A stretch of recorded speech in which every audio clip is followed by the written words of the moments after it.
Pokrovsk has fallen.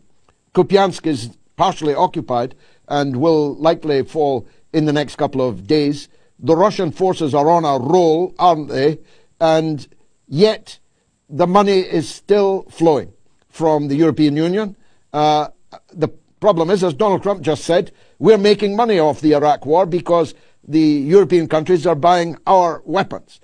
You're familiar with the phrase, don't throw good money after bad, don't reinforce failure. It's about time this war came to an end, isn't it? Oh, gosh, Georgia, it's just, it's emphatically true. And just, I mean, I got to say, it drives me crazy when I see this, when you see, oh, okay, Pokrovsk is now effectively gone. You have Mirnograd, its sister city, and a large field set of forest belts underneath that in the south part that are completely surrounded now. No hope of getting out, and yet they didn't get them out when they had a chance to protect their troops. And now it looks like they're going to just have to fight until they die, or they surrender, or they run out of food, weapons, and ammunition, etc.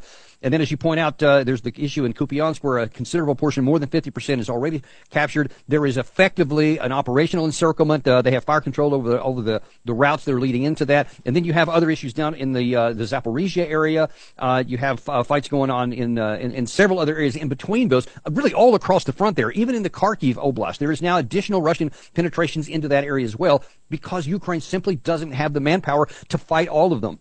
So they had been trying to move some forces around to plug holes here, but they ran out of those. They don't have any more forces to plug holes, so the Russians just continue to move forward, and the Ukrainians continue to die every side. But simultaneous with this, you have the leadership of Kiev, you have the leadership in Brussels and in unfortunately London and Rome and also Germany, etc., France, of course.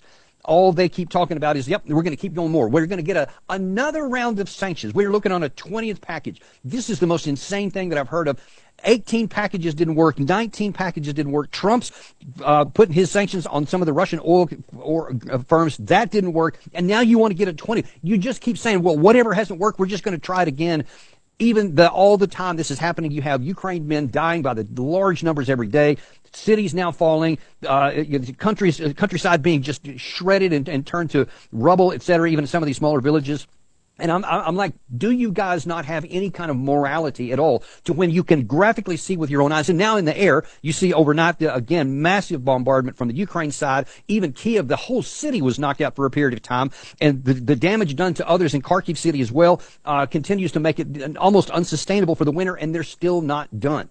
And with all of that, instead of making the rational, logical, moral choice to stop fighting a war that can't be won and now cannot even be prevented to be lost, they just keep on going on with this language of victory as though none of those things I've described are happening. And I consider that to be immoral.